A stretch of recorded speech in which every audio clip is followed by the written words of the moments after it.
Bum, bum, bum, bum, bum, bum, bum, bum, bum, bum, bum. There comes a time in every gamer's life where, whether by choice or obligation, it's prudent to pay Mr. Sandman a visit.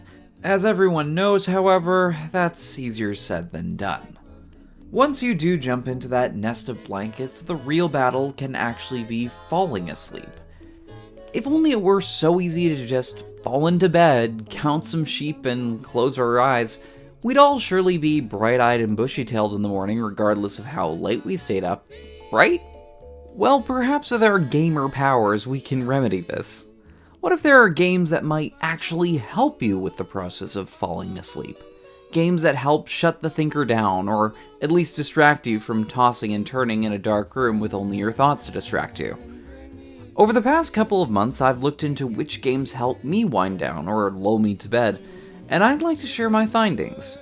So join me, if you will, as I share totally legitimate strategies, straight from the goose's beak, bypassing sleep professionals and doctors.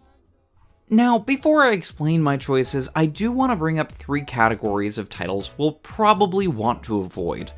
These are games that will pretty much do the exact opposite of what we're looking for, so I'm sharing these as a warning and a way to understand my choices coming up. Games with a lot of moving things going on that constantly require your attention are definitely not sleeper games. I love me some Age of Empires too, but you can't tell me that a game that encourages high actions per minute is going to help me doze off. Also, don't even think about playing ranked matches. Most roguelikes also won't do well here. It's all fun and games until that harmless 15-minute run turns into an hour, and also, what if you lose 10 minutes in? You can't just call it quits there. It's not that these games can't be cozy, but the addiction to keep playing is a bit too strong, at least for me. And speaking of that, any game that gives you a one more turn temptation is not going to do well at helping you catch some Z's. These are games where there's never a good time to call it quits, and you keep telling yourself that you can squeeze another objective in past your bedtime. Sure, building a small cabin sounds harmless, until you have the strong, natural urges to construct a cathedral. Now, with those out of the way, let's get some shut-eye. The first games may be the most varied and perhaps subjective based on your preferences, and that is the comfort game. These are games that don't necessarily have big sleep energy, but are more so the ones that you be familiar with. These are your Metroidvanias, where you learn how to play them and keep coming back. These are also your Prince of Persias and Donkey Kong countries, where you learn the rhythm and physics of these games and play them to repetition, learning the levels to where you can play them blindfolded. I wouldn't worry about being a perfectionist here, but consider these like non-competitive, personal speedruns. Well, maybe not speedrunning, moderate pacing? My personal comfort games, though, are actually golf games. The PGA 2K games work well on a Steam Deck, and you can even get a very solid version of PGA 21 still on the Nintendo Switch. Having these as portable options makes it very easy and enticing to play these in bed. And being in bed at the end of the day is really what we're aiming for here. There's just something really calming and satisfying about learning to master the swing controls by slowly doing 18 holes and coming back again for better scorecard results. I'm a golfer, competing on a quiet, tranquil lawn, usually with a soft-spoken ASMR-style commentator, talking about how you're doing. And of course, if you don't want to spend top dollar for a golf game, you can always choose whatever is your particular taste. For me, my prime sleep golfing game is PGA 2 with a Game Gear. And if those tranquil greens don't put you to sleep, those slow rendering alone times certainly will. Oh, heck yeah. Next, we get to what I would consider fun chores. Things that can slowly put you to bed in 15 to 30 minutes. These are games like Animal Crossing, where especially at night, you log in, get your Nook Miles, shake your trees before the day runs out of content to plow through. These are also your old-fashioned RPGs, where you have some good old-fashioned grinding. I'm also a big fan of the Dragon Quest games, and it totally has points for the ability to walk into a field and just veg out on enemy encounters where you get a cool sword at the end of the play session. Bonus points even go to Dragon Quest 1 and 2, because you can actually play that on an LCD screen that doesn't have a blue light. If you do want something for modern audiences though, you have plenty of options for that sort of thing. But now that I've name-dropped a couple classics to boost that gamer cred, it's time to talk about Mahjong now.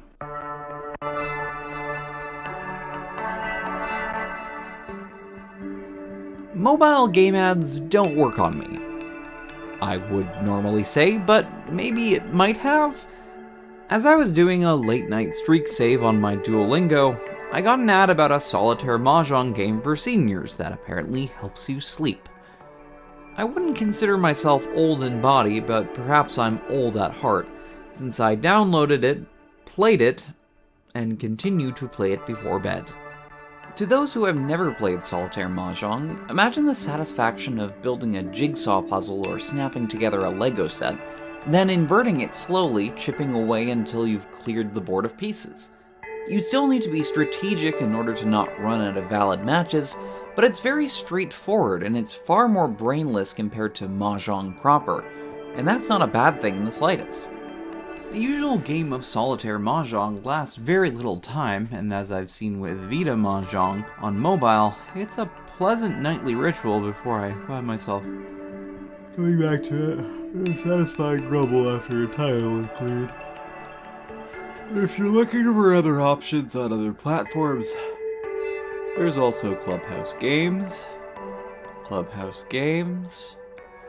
and sometimes you'll find it called Shanghai as well. Whichever you play, I hope that matching of tiles leads you into a pleasant and sleepy state. And the only thing you have to worry about are the allegations of being a senior as you drift into your 9 p.m. bedtime. There are some days where you're tired but not exactly sleepy. Days where you flop onto the bed, but that elusive slumber gives you the memo that it's probably going to take a while. So in these situations where you feel like walking into the sea, let's perhaps put those digital legs to better use. Sometimes it's nice to just move, perhaps aimless, perhaps some light piece of story or personal improvement. But in whatever the case, there's nothing like going on a little journey as long as it's not dragging you into an endless escapade. Perhaps that needed jaunt just needs some simple variety, and you can almost always trust Breath of the Wild for that solemn and solitudinous atmosphere. Perhaps you need a little bit of sci-fi, and in that case you might want to hop on a sand bike and savor the dunes of Sable. I do enjoy a good racing game occasionally, and sometimes that less humanoid approach also helps with not becoming too emotionally invested in the story, and just bliss out on some simple acts of driving. Maybe racing isn't the best word for it, because normally I just care to drive and not worry much about placements when trying to snooze. I've only started my relationship with the car PG, but Gran Turismo gives me plenty to chew on, with me keenly eyeing that portable PSP offering. I'm also a fan of a good old outrun cruise, and although it is fast-paced, you can turn the difficulties on certain versions to make it just feel like a fun little road trip. And speaking of road trips, you can also play the Crew 1 with its ability to... Oh yeah, thanks Ubisoft. In all seriousness though, these options are good, but we need to slow it down. Slow Roads is a free-to-play browser game about driving in different environments, and that's about it. There are no objectives in Slow Roads, you just pick a vehicle, pick an environment, and then drive for however long you like. You can alter the style of the driving, the size of the roads, and even snap back to the tarmac if you unintentionally spin out. You can even let the game go into on autopilot mode if you find yourself falling asleep at the wheel to the sound of your smooth driving EV. Even in how the roads wind and bend, it's possible to drive fast, but for those sticking to stay on the track, it's not a bad idea to ease up the throttle. Slow Roads is a warm glass of milk of a video game. Its quiet landscapes and simple driving drive you to feel a sense of bliss as you slink into your covers. Don't forget to wishlist it on Steam before you shut your eyes, though. Okay, also, I know that people find these fishing games relaxing, so quick lightning round. Not a bad start, but you're probably playing this at a desk. Calming, but it doesn't make me sleepy. Nostalgic, but not making me sleepy. Nostalgic, and making me sleepy. Good stuff. Okay, funny joke. Not a bad time to prime for 40 winks. You're gonna be playing this for a while. I don't know why you chose this. Not bad, but is that a cathedral you just built in the background? Okay, at least pretend like you're trying to fall asleep. Alright. And surprisingly sleep-inducing. Okay, let's wrap this up. If we're gonna be honest with ourselves for a sec, we probably know that there's a healthier alternative and routine to falling asleep effectively. There's always the ability to curl up with that print media under lamplight and hit the hay, but hey, we're gonna make the executive decision to ignore that and instead check out the games that might as well be books.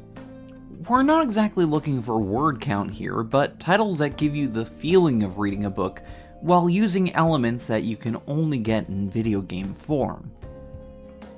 If you like something a little out there or different, I really think Analog: A Hate Story does a great job telling a unique tale with its plot composed mainly out of bits and pieces of data logs with AI conversations as well. There's also the court cases of Aviary Attorney with its pencilwork portraits and classical music while you suss out suspects. Both have very gripping tales, and both are, for the most part, easy on the eyes. If you want something a little more grounded, The Lion Song is a beautiful historical drama with solid stories and a simplistic but warm color palette. It's somewhere between a point-and-click and visual novel, as it tells the story of life in Austria before the Great War. Its puzzles are never too challenging, its subject matter never too dark, but its interactive nature makes it intimate, and its episodic nature makes it easy to keep coming back to night after night. And yet, such a game is easily topped by the snug, cozy, and timeless world of Tove Janssen's Moomin Valley.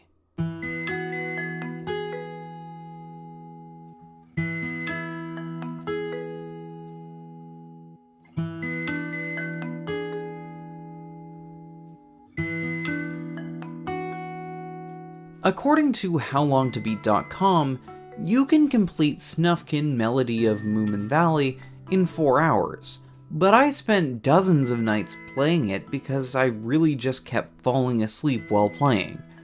As the name suggests, Melody of Moomin Valley uses everyone's favorite forest hobo and sets you to wander through the valley as you search for your best friend. All of its characters are callbacks to Moomin tales, but the lovely thing is you don't need to know a thing about Moomin to understand it. The gameplay is a top-down adventure game with very simple puzzles, perfect for children or adults, but the nature of these interactions doesn't feel boring, more so relaxing. Moomin Valley constantly put me in a state where I would go through the motions of traversing in a semi-attentive state, but not one that made me reach for a phone or look at the other games in my Switch library. Its comfortable coloring and mellow music made my eyes go heavy as I realized I was reading myself a bedtime story and actually falling into its sleepy machinations. Snufkin Melody of Moomin Valley will not rock the house with its gameplay, story, or soundscapes. But what it will do is rock you to sleep. And man, that ain't a bad thing at all. Hey, Thanks for watching this video. I'm curious if you found any of these games helpful, or what your personal recommendations would be. If you like what you see, make sure to subscribe so you know when new uploads are released. And if you really liked it, consider leaving a tip, as proceeds will go back to supporting the channel. Hope you have a great day, and remember to get a good night's rest.